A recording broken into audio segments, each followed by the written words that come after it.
I want to tell you something that is hard to believe. You are enough. Not when you reach fluency, not when your grammar is perfect, not when your accent disappears, or your vocabulary reaches a certain size, or you can speak without stopping to think. Right now, today, as you are enough to start, enough to try, enough to have a real conversation that matters, enough to write something that communicates genuinely, enough to be in the room and participate imperfectly, honestly, really. Most learners do not believe this. They carry a quiet feeling that they are not quite enough yet, that their English is not quite there yet, that they need a little more time, a little more study, a little more preparation before they are ready to really use it. And so they wait. They wait to be enough. But enough does not arrive before you use what you have. Enough is what you discover by using what you have is already there. Today's story is about a young man named Rashid. Rashid did not feel enough. He kept waiting for the day when he would, until someone pointed out what he had been missing. This is his story. Meet Rashid. Rashid was 26 years old. He worked at a small publishing company, proofreading manuscripts, coordinating with authors, managing submission schedules. He loved the work. He loved being close to books and language and the careful craft of writing. He had been studying English for 11 months. Every morning, a careful, thorough, disciplined 30 minutes. He took notes. He reviewed. He was meticulous. His English, by any reasonable external measure, was solid intermediate. His written comprehension was strong. His vocabulary was wide. His grammar was reliable. But he did not use it. Outside of his morning study sessions, his English lived in a box. It came out for the 30 minutes and then went back inside. He did not speak it in real situations. He did not write in it for genuine purposes. He did not engage with English in any context that was not the safe, controlled, private world of his study session. When English appeared in his work life, a manuscript from an English-speaking author, an email from a foreign partner, he handled it with excessive caution, too much checking, too much hesitation, too much asking Dina, his more experienced colleague, to review things that were already correct. He always concluded the same thing. His English was not yet ready for natural use. Not quite enough. His colleague Dina, a warm, experienced editor, had been watching this pattern for months. One afternoon, she addressed it directly. What Dina said. Dina was 40 years old. She had worked in publishing for 15 years and had a sharp eye for the gap between what people believed about themselves and what was actually true. She sat down across from Rashid and said, "Can I tell you something I have been noticing?" Rashid said yes. "You handle every English task as if your English might fail at any moment," she said. "You check 3 times what needs one check. You ask me to review things that are already correct. You hesitate before sending emails that are fine." Rashid looked at his desk. "My English is not quite there yet," he said. "What does there look like?" said Dina. He thought about it. "Fluent," he said. "Natural, without hesitation, without mistakes. And until then, you wait. Until then, I am still working on it." Dina was quiet for a moment.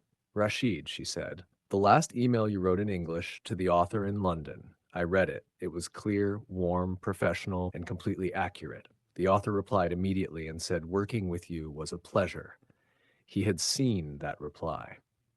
He had felt briefly good about it. Then he had found 2 things he would have changed. "I could have written it better," he said.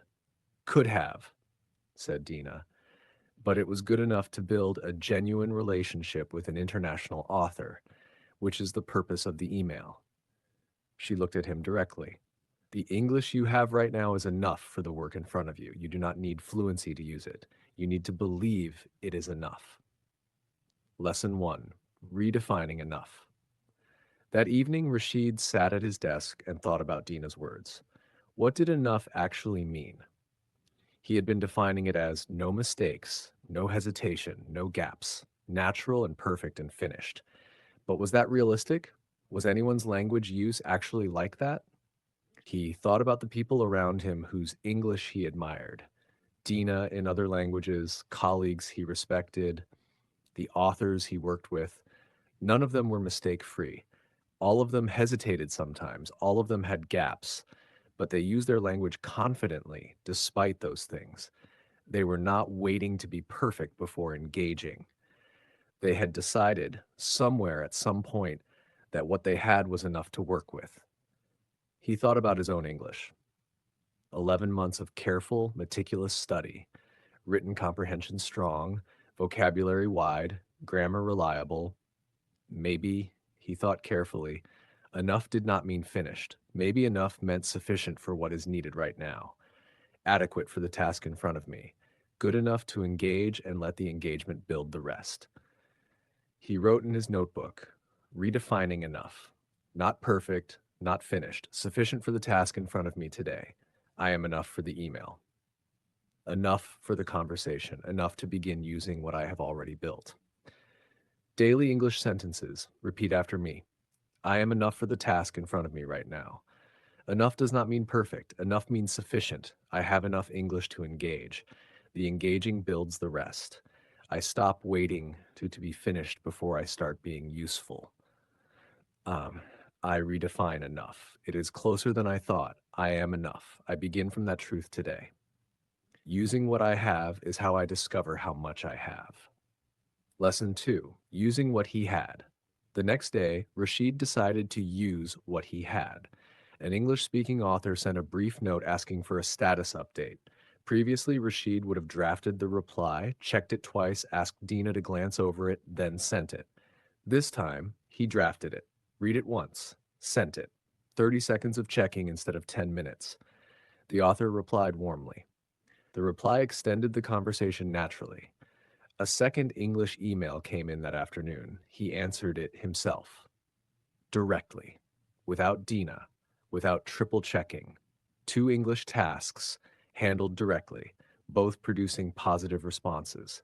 He had not become more fluent between yesterday and today. He had simply decided to trust what was already there. And what was already there, the English built carefully over 11 months, had been sufficient for both. Not perfect, sufficient, which he was beginning to understand was actually the same thing as enough. He wrote in his notebook, 2 emails today. Used what I had. Both worked. My English was already enough. I just had not trusted it enough to use it fully. Daily English sentences. Repeat after me. I use what I have. I stop waiting to have more first. Draft. Read once. Send. That is enough preparation. The English was already there. I trusted it today. Not perfect. Sufficient. Sufficient is the same as enough. 2 emails handled. Both worked. The English was ready. I did not become more fluent. I became more trusting. Trust is the missing piece. I added today. Lesson 3. The phone call. 1 month after the conversation with Dina, Rashid's phone rang. The London author. They had only communicated by email before. Rashid had never spoken to an English native speaker on the phone, professionally, without preparation in real time. His first instinct was to let it go to voicemail. He thought about Dina. About enough, he answered. The author had a qualification about one section of the manuscript, a 30-second question. Rashid understood it immediately. He answered in 2 sentences. The author said, "Perfect. That is exactly what I needed. Thank you, Rashid." The call lasted 90 seconds.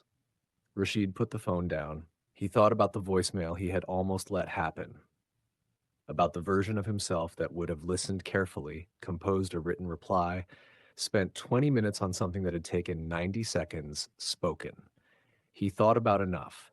He had been enough for that call. He had been enough before the call came in. He just had not known it. He wrote in his notebook, "London author called. I answered. 90 seconds. He said, perfect. I was enough. I have probably been enough for more than I realized."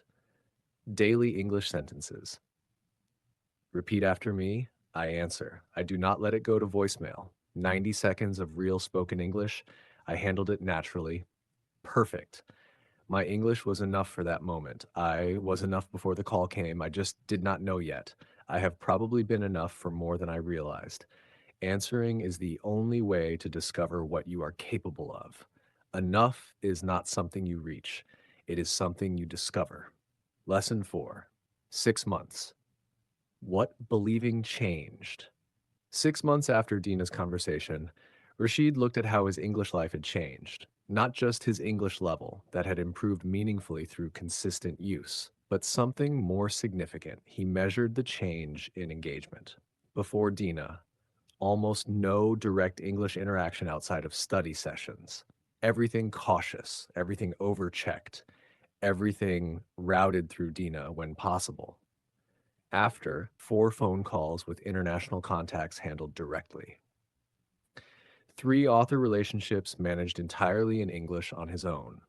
A short piece written for the company newsletter in English. A question answered at an industry event when a visiting publisher spoke to him directly. All things he had previously decided he was not enough for. All of them had been fine, real, successful for their purpose.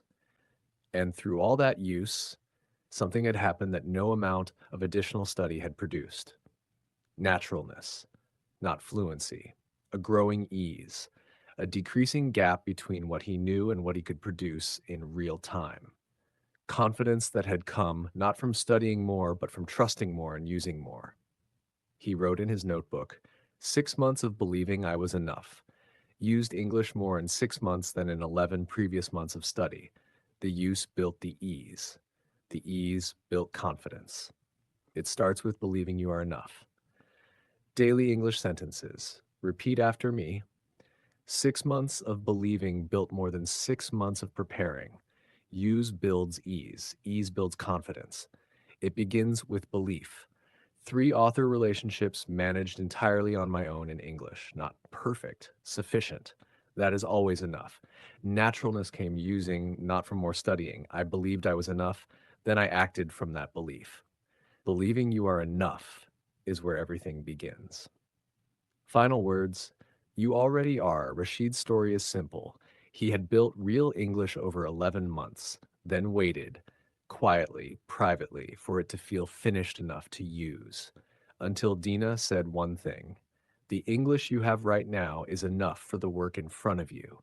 And Rashid stopped waiting for enough. He started acting from it.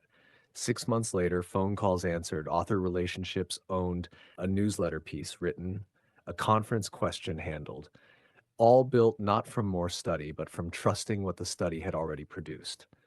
Maybe you are waiting too. Maybe you have studied and built and worked and still feel that your English is not quite enough for real use. I want to say this directly and clearly. It is enough. Not for everything. Not for perfect fluency in every demanding situation, but for something real that is in front of you right now. For the email in your inbox, for the question someone might ask, for the conversation that could happen if you let it. You are enough for that. Stop waiting for enough to arrive. It is already here. Trust it, use it, and discover, as Rashid did, that it was sufficient all along. See you in the next one. Stay calm, stay trusting, and remember, you are enough.